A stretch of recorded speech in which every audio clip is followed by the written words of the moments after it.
So who's it going to be? The pissed off Georgia team or the red hot Michigan team? Stay tuned till the end. I'll tell you what I think. What is up, college sports fans, fellow members of Mountaineer Nation? This is Coos, and welcome to another edition of Coos' Corner, your go-to channel for college sports with a heavy dose of West Virginia Mountaineers. Before I preview the Georgia-Michigan CFP Semifinal game, I want to ask if you haven't yet, please hit the red subscribe button. I do college sports videos, football and basketball almost every single day. Please share this with your friends. Give me the thumbs up if you like the video. Now let's get on with the show. First, let's look at the odds of this game. Georgia is minus 7.5 right now, and the over-under is 43.5 on the game. What you got here really is a game of two really good defenses and two, in my opinion, underrated offenses. The defense gets all the attention, especially for Georgia, but their offenses are also putting up good numbers. So let's look at those stats.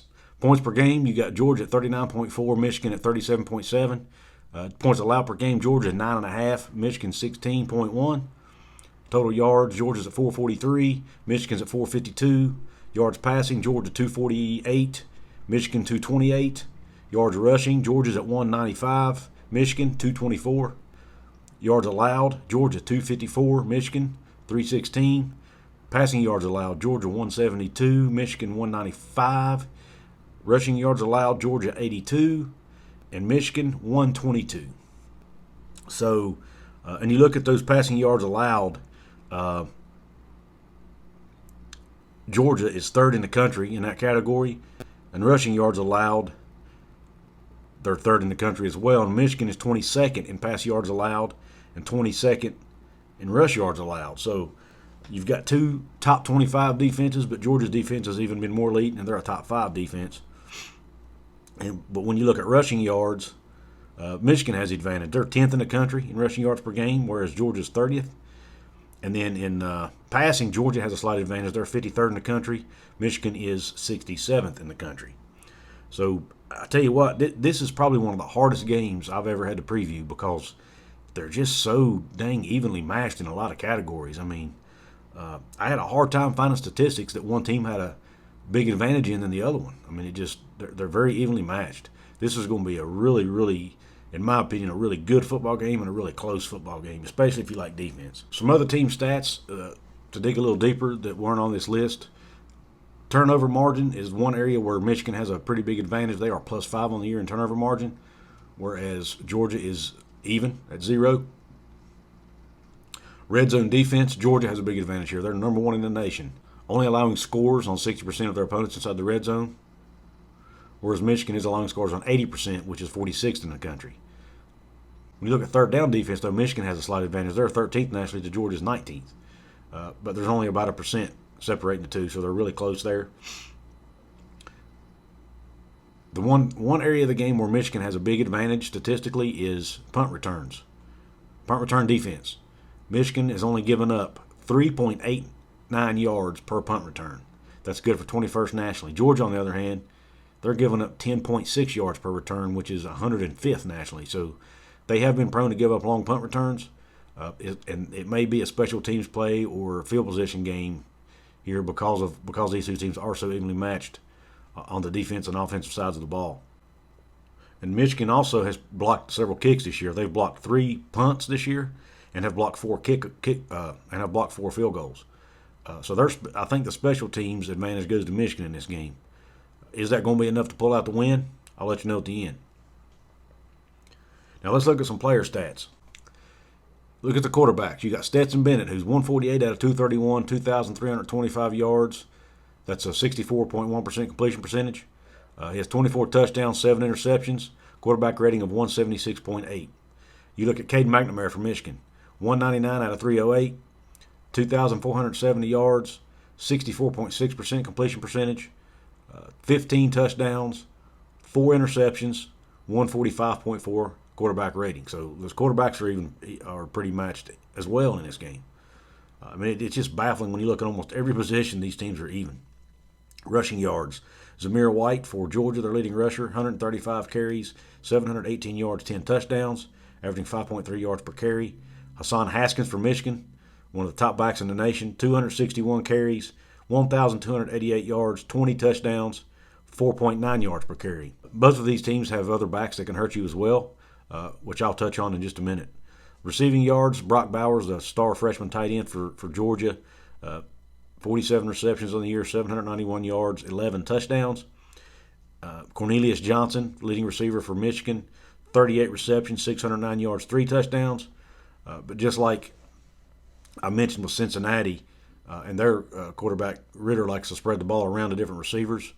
Cade McNamara for Michigan is the same way. They have a lot of receivers that catch passes during games.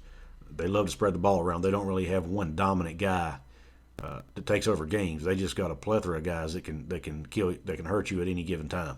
Some other player stats to mention. When you look at Georgia, first off, since they're the visiting team, they've got 6 guys that have over 45 carries on the year. Most notably, obviously, I mentioned Zamir White. They also have James Cook, who has 101 carries on the year for 619 yards and 7 touchdowns, 6.1 yards per carry. And now Stetson Bennett's also included in that number. He's carried the ball a lot this year because he's a good mobile quarterback that can hurt you if need be in the run game and scrambling you out of trouble. That's something Michigan's defense ought to be aware of. And then you look at their star wide receiver George Pickens. This is going to give him an extra 3 weeks to get healthy. So will he be back for this game? That could be a key factor.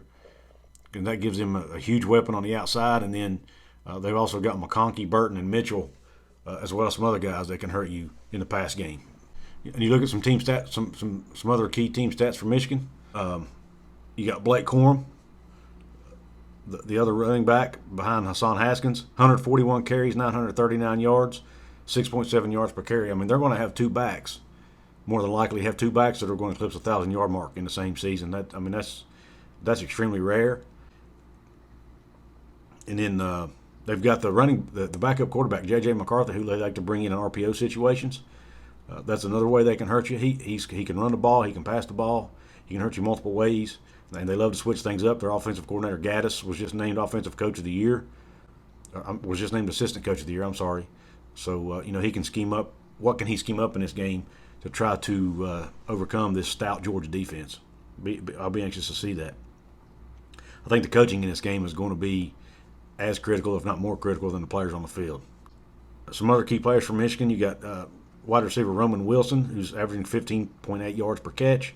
And then they have a good tight end of their own named Eric All, who's caught the ball 34 times for 374 yards on the year. So they, not to be outdone, they also have a tight end that can catch the ball. And they actually have another one named Schoonover that can hurt you as well. So this team was just loaded at every position on the offensive side, in my opinion. And we can't forget the defensive stars of the games either. Obviously for Georgia, you've got Jordan Davis, the big guy up front, along with several other defensive players that can hurt you. Especially that whole Georgia front seven is just dominant and really, really good. But they do, as we saw in the Alabama game, they do have some deficiencies on the back end of their defense. It'll just be whether or not Michigan can exploit that as to whether they can win this game or not. And then, obviously, for Michigan, we can't forget the Heisman finalist Aiden Hutchinson, he's in the top 5 in sacks. But I will let you, and in the top 25 in tackles for loss. It'll be interesting to see if Georgia's offensive line can contain him and keep him out of the backfield, keep him from disrupting Stetson Bennett. Keys to victory for each team. Georgia, can they cover all those Michigan receivers that I named? Michigan's got receivers everywhere that can catch the ball and hurt you. And as I mentioned earlier, Georgia's got deficiencies in the defensive backfield. Can that defensive backfield cover all these Michigan receivers successfully? And can Cade McNamara get them the ball consistently? That's yet to be seen. And then can Georgia run the football well? They need to run the football, establish some sort of running game on this Michigan defense, which doesn't give up a ton of running yards. But if Georgia can establish some sort of running game so they can stay balanced and take all the pressure off Stetson Bennett, it would definitely be a key in this game. Keys to victory for Michigan. Can their defensive line with Aiden Hutchinson and those others get pressure on Stetson Bennett?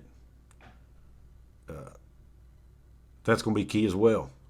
Can they force him into making mistakes? Because we know Stetson Bennett has been prone to make mistakes and throw interceptions if put under too much pressure. And I think Michigan's defense can do that, at least to an extent. Offensively, Can Michigan keep that Georgia defense off balance with the play calling of Gaddis, using the RPO with McCarthy? I hadn't got to watch a lot of Michigan games this year, but I went back and watched some film on them, watched some highlight tapes. Some highlight reels.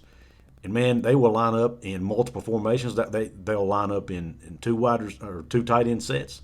They'll put two backs in the backfield, but then they'll also line up in with 5 wide and spread the field on you. They can do just about anything they want to do offensively. And we saw the formula for beating Georgia is to spread the field and win in the passing game. Now, Cade McNamara is nowhere close to a Bryce Young. But if he can have some success in the passing game, and the Gaddis schemes up more spread-type scenarios in this game, I think that's Michigan's best chance to win. Can they do it successfully? They're not going to be able to do it as good as Alabama, because I don't think anybody in the country does it as well as Alabama. But they do have weapons, and they do know how to use them. Gaddis is a mastermind at figuring out ways to get his skilled players the football in different ways, whether it be McCarthy, whether it be Hassan Haskins, whether it be Corum, whether it be those wide receivers, whatever. He can get them the football in various ways. And because of that, I think Michigan can win this football game, and I think they will win the game. I think Michigan's offense is good enough to keep Georgia's defense a little bit off balance. I think it'll be the second best offense, arguably, that Georgia has played this year outside of Alabama. And I think they'll make just enough plays in the passing game to beat Georgia's defensive backfield. And I think Michigan's offensive line is good enough to give McNamara just enough time to throw the football, because he does have a quick release. And I think Michigan wins the game. I think they win the game 27-24. It's going to be close. It's going to be really tight because these two teams match up really well together. They both have really good defenses. They both have pretty good offenses. I think Georgia also can make. I think Michigan can also make some plays on special teams, win the field position battle, and that will give them a little bit of an advantage, and it propels them to a 27-24 victory against Georgia, puts them against Alabama in the national championship for a fantastic game in the national championship on January 10th. Well, let me know in the comment section what you think about my score prediction. Do you agree? Do you disagree?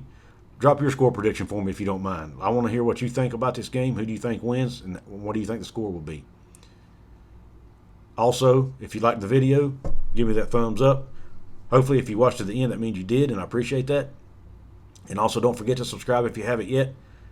I'm getting closer and closer to that 1,000 mark, which is my goal.